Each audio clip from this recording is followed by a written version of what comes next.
有钱能买到快乐吗？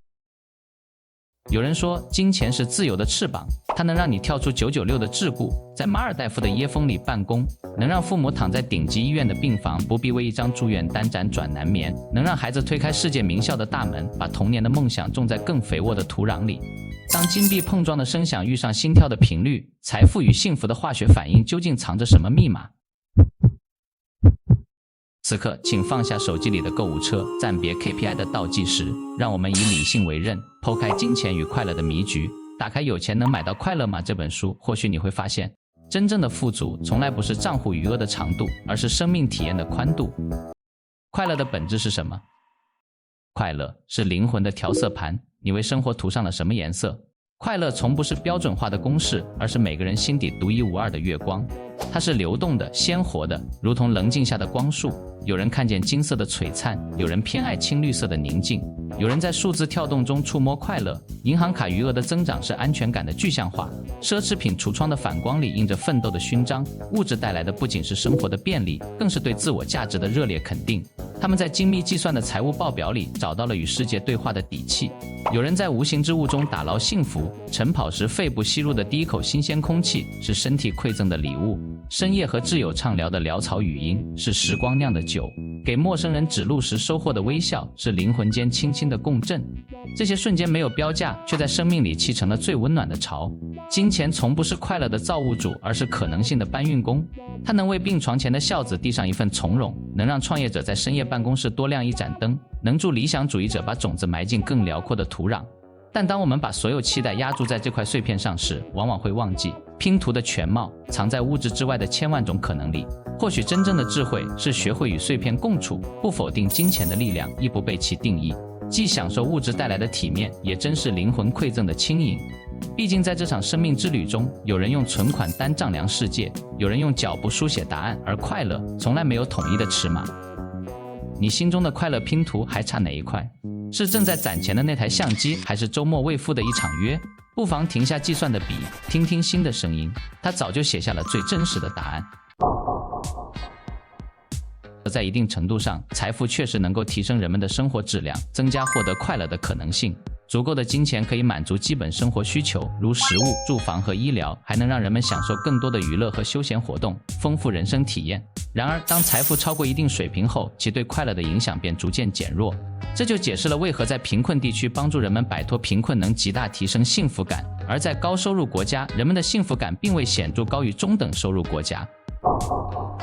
我们的幸福感如同旋转的水车，持续的消费则是推动水车转动的水流。就像期待升职加薪的职场人，愿望成真后短期内会兴奋，但很快便习以为常，转而期待下一次的提升。这种永不满足的本能，让我们在物质追求的道路上不断奔跑，却难以真正驻足感受快乐。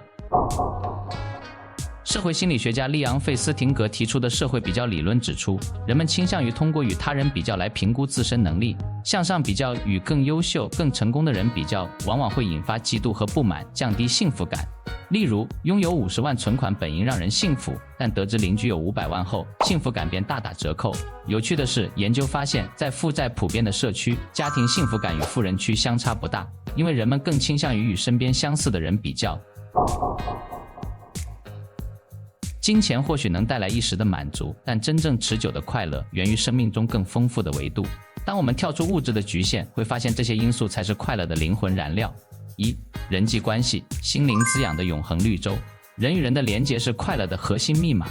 深夜与老友畅谈时的笑声，疲惫时家人温暖的拥抱，这些情感纽带编织出的温暖，为生活镀上金色光芒。在这个快节奏的时代，用心经营与家人朋友的关系，定期相聚，真诚交流，便是为心灵注入源源不断的快乐养分。2. 身体健康，快乐大厦的坚固基石。健康是一切美好的根基，没有它，再丰厚的财富也只是空中楼阁。晨跑时感受微风拂面，健身后收获身心舒畅。良好的生活习惯与规律锻炼，能让我们以充沛的精力拥抱生活。当身体轻盈，充满活力，快乐便会从每个细胞中自然流淌。3. 个人成长，自我实现的深度愉悦。成长是一场永不停歇的自我超越之旅。学习新技能时的专注投入，攻克难题后的成就感，在热爱领域深耕带来的价值感，都能让我们的心灵得到深度滋养。每一次突破自我，都是在为快乐注入更持久、更深刻的力量。4. 智慧消费，重新定义快乐的价值。与其追逐转瞬即逝的物质满足，不如将金钱转化为难忘的人生体验。一场说走就走的旅行，一次沉浸式的技能学习，这些经历不仅在当下带来兴奋与期待，更会在岁月中沉淀成珍贵的回忆。随着时光流逝，记忆中的美好会愈发闪耀，而物质带来的新鲜感却会迅速消退。当我们把善意传递给他人，收获的快乐远超自我消费。无论是为朋友精心准备一份礼物，还是为公益事业贡献一份力量，付出的过程本身就充满幸福感。此外，细水长流的小确幸比偶尔的奢侈消费更能带来持续的愉悦。学会延迟满足，让期待成为快乐的催化剂，让每一份快乐都更值得回味。这份文案从多方面阐述了快乐的影响因素，希望能符合你的需求。若你觉得某些部分还需调整，或是想补充新内容，欢迎随时告诉我。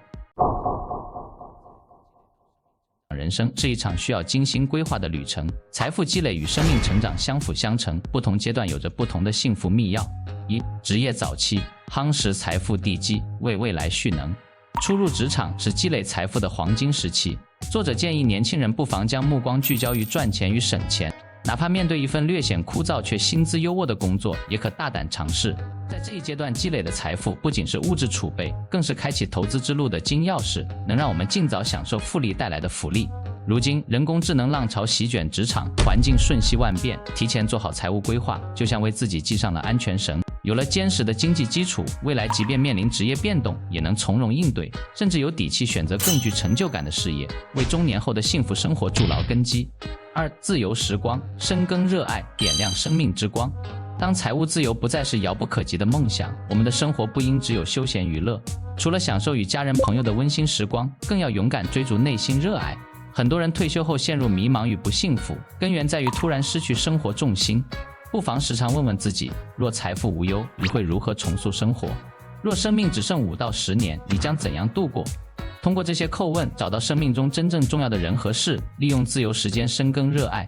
击剑运动员江敏慧便是鲜活的榜样，她在完成学业的同时，利用业余时间坚持训练，最终在巴黎奥运会的赛场上绽放光芒，斩获冠军。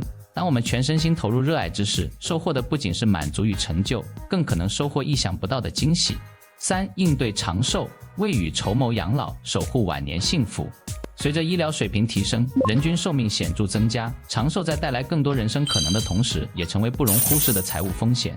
许多退休人员因缺乏长远规划，过早支取退休金或忽视年金等养老产品配置。在美国，大量退休人员62岁就开始领取联邦退休金，导致晚年生活质量下降。